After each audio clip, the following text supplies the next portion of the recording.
I'd like to discuss the patient characteristics associated with the Framingham Heart study.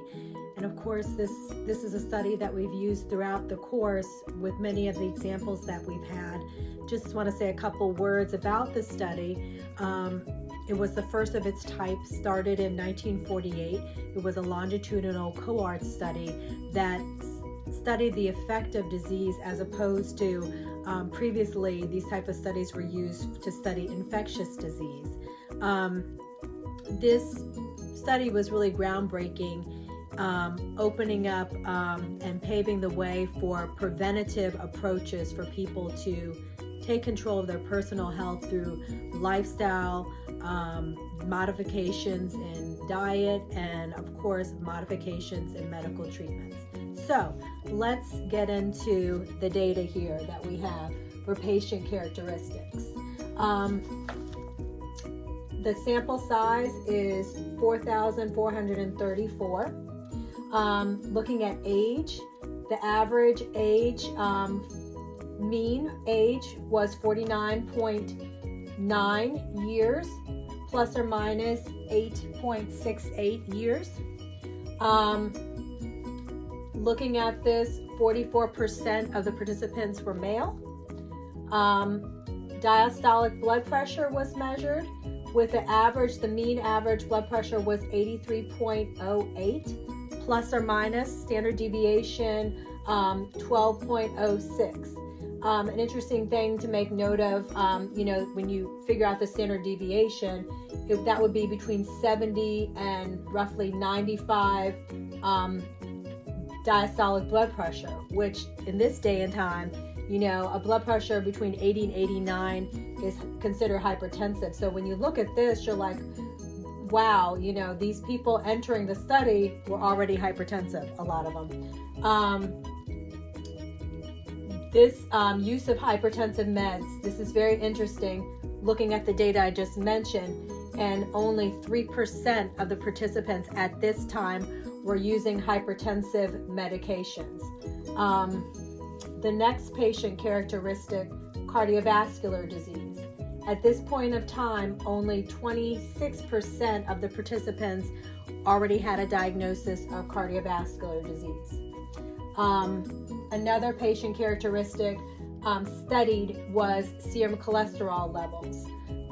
The mean serum cholesterol level was 236.98.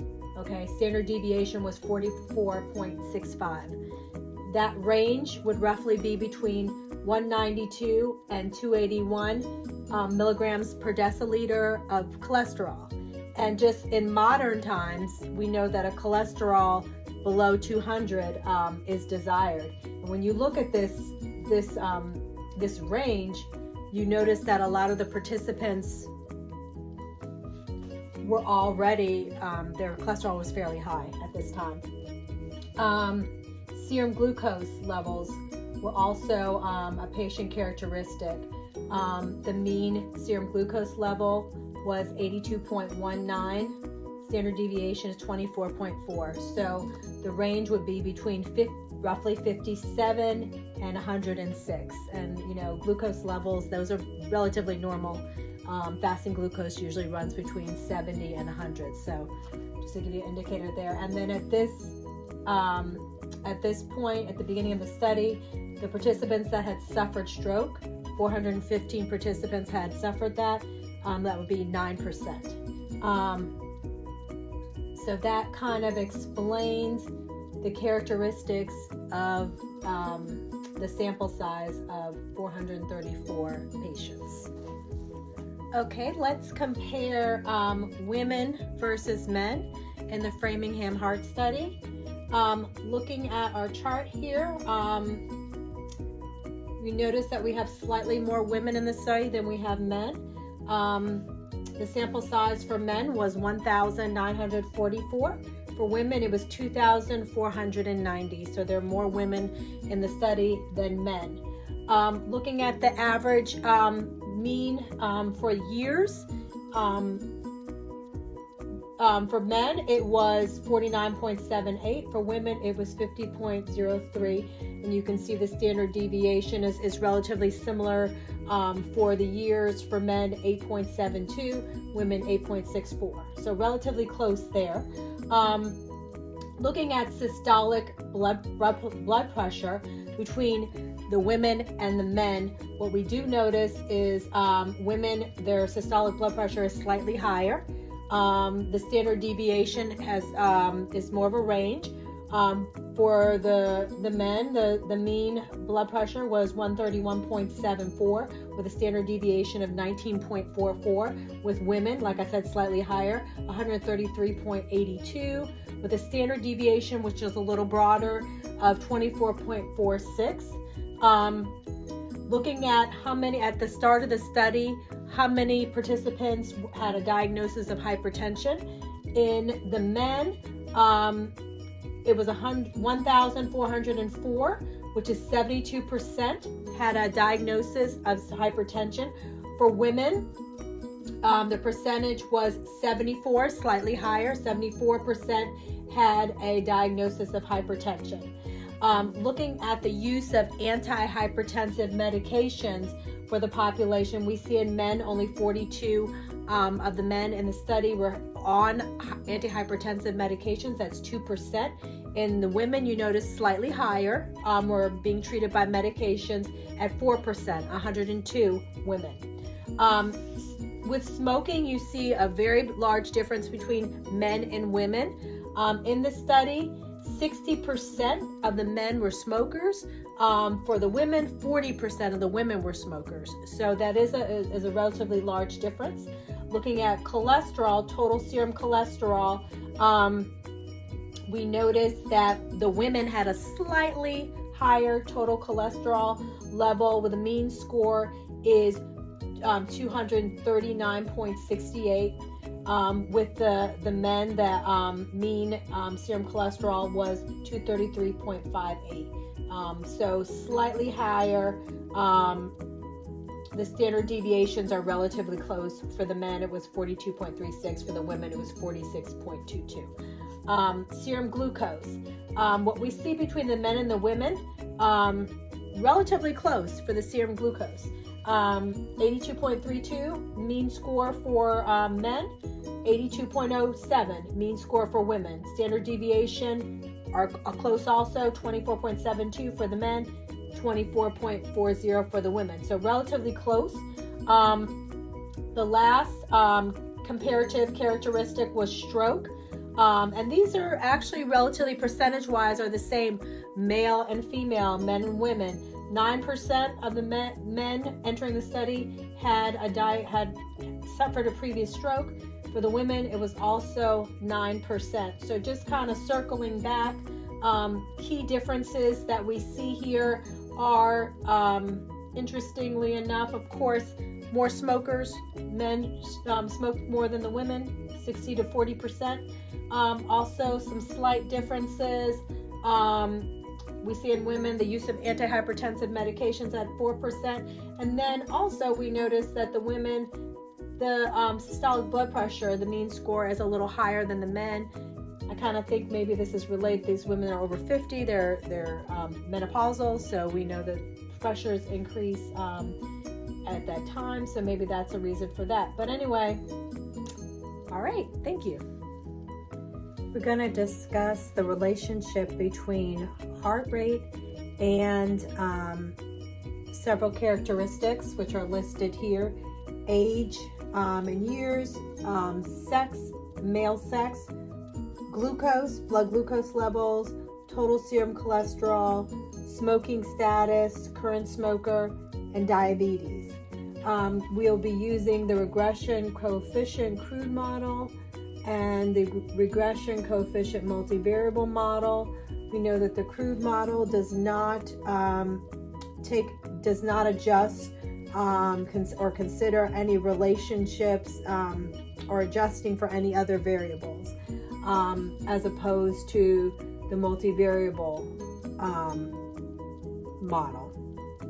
So that being said, the relationships that were determined in this is with the crude analysis, sex, glucose, cholesterol, smoking, and diabetes were all related to heart rate. So they all were associated with heart rate. But there was a difference when running it through the multi-variable model. When doing that, it was determined that diabetes is no longer statistically significant when running it through based on the p-value. Also, with this, it was determined that both age and sex, male, had a negative relationship with the heart rate.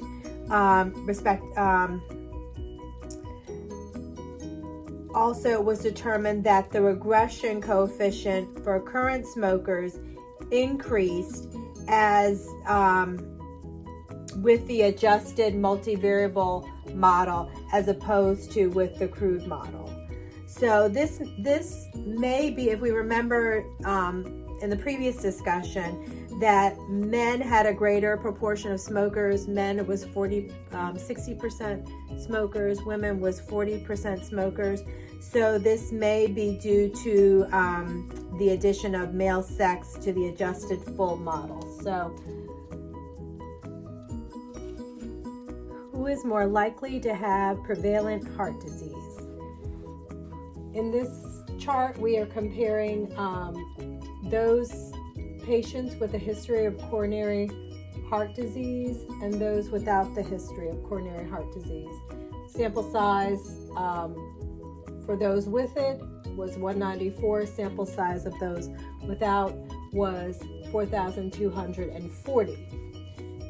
The characteristics evaluated were age, systolic and diastolic blood pressure, total cholesterol, and BMI.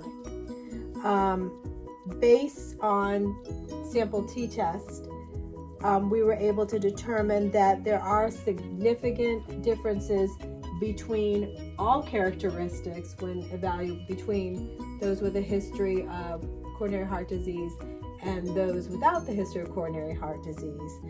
In all areas: systolic blood pressure, diastolic blood pressure, total serum cholesterol, BMI, and age. It was determined that looking at it, all of the values are. Just wanted to give some final comments in reference to the Framingham Heart study. As I was preparing for this, I did a little more research on the study itself and the history, and it was fascinating to me that in the early 19th century, they did not even consider any lifestyle factors, body weight, dietary factors as having an influence on heart disease. This study was definitely groundbreaking as it being a longitudinal study. It definitely, looking at that data in this particular exercise and seeing the comparatives and seeing how it was definitely obvious that these different risk factors played in on the risk of coronary heart disease.